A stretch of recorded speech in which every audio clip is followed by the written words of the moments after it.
Della Hoes out there? No, because I'm the only person from there. Yeah, it's fun growing up in a small town. Fun fact, Joe Biden lives there. And I know him. He has given me a shoulder rub, and I have a picture of it. You can see it after the show. What had happened was I was in high school, and I went to an all-girls school, and he came to attract me because his granddaughter was there. And he was taking pictures, schmoozing it up. And he comes up to me, and he's like, "Oh, Maureen, like, where do you go to school?" And I was like, I go to AliveOne, Mr. Vice President, because he was the vice president at the time. And he was like, "Oh, well, when I was your age, I used to date all the Ursuline girls." And then he winked at me. I said, "Okay, Mr. Vice President." And then that was the extent of it. And I met him 2 more times after that, and he said the exact same thing. But yeah. But anyway.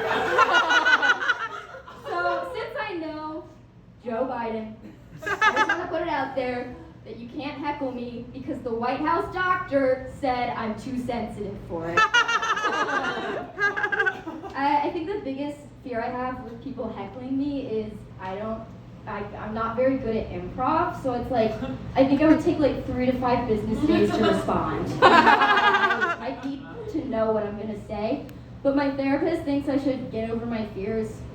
So I thought maybe tonight I'd do a little role play, a little heckling role play. Would anyone want to do that with me tonight? Anyone? All right, and can I get a volunteer to do a little heckling of me?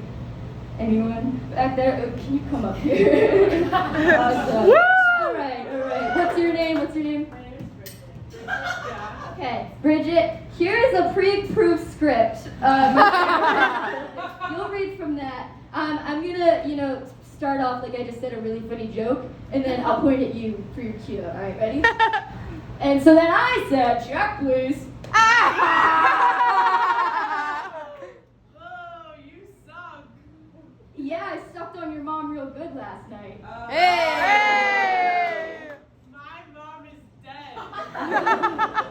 Oh, I'm sorry.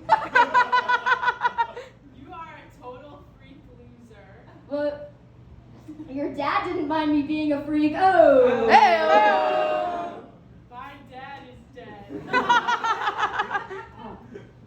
Okay.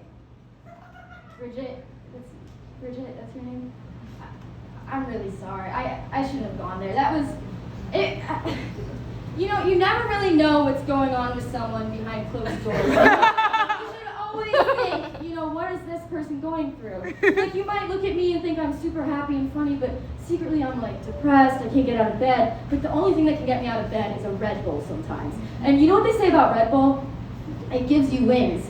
So last night I drank a Red Bull, grew wings, and flew up to heaven and fucked both your parents.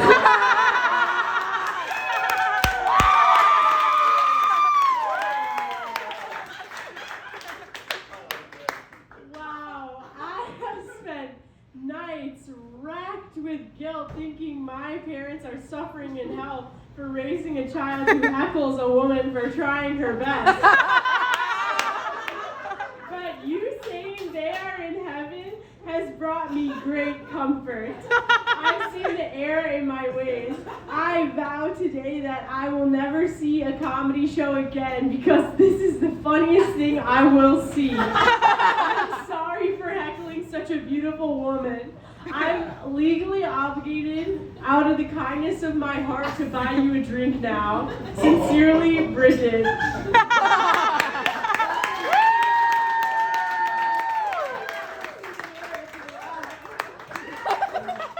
Anyway, how did I do? Anyone think it was good? That just came to me in the moment. I didn't even think about it. Another thing about me is I'm bisexual. Which means I like both Shrek and Fiona. You probably thought I missaid bisexual, but it was on purpose. There's like a saying that some bisexual people have like a preference for one side or the other. And I think that's true. Like, one or the other you have a preference for. And that's definitely true for me, because I think I prefer Shrek 2 over Shrek 1. It's undeniably the best movie out there. The soundtrack, the story, Yeah. it's ahead of its time. Come on. And it is actually my favorite movie, like, genuinely. And I dated a guy, you'll find out why I say dated. I dated a guy who knew this was my favorite movie, and I'd been begging him to watch it. And he had never seen it. Weird. And I was like, oh, okay, yeah, like maybe we can watch Shrek 2 tonight, whatever. He goes, oh yeah, let's watch it tonight, that'll be great. Then he gets on his pajamas and gets into bed, and I said, what are you doing? And he goes, oh, we're gonna listen to it to fall asleep. And I was like, bye. Excuse me. So he was sleeping soundly while I was watching the masterpiece, probably for like the third time that week. And I couldn't fall asleep because unfortunately I know every single line and I know what's coming up next, so I'm just like anticipating for the next joke. So I'm like, oh, this is the part where they make the OJ reference. And then I'm like trying to tap him, I'm like, do you get that? Do you get that? Do you get what he just said? It's an OJ reference. The Bronco, because donkey's a white Bronco. Anyway. But yeah, he didn't seem to care, but yeah, we don't date anymore because you wouldn't watch Shrek 2 with me. Yeah. And that's something you should have in all your partners. I want to finish with a story. I am really gullible. I've been gullible. When I was like 5 or 6, I was like super detached. Like I believed everything. And like I believed the tooth fairy was real. I believed if you flushed ice down your toilet, it would cause snow. I believed my parents still loved each other.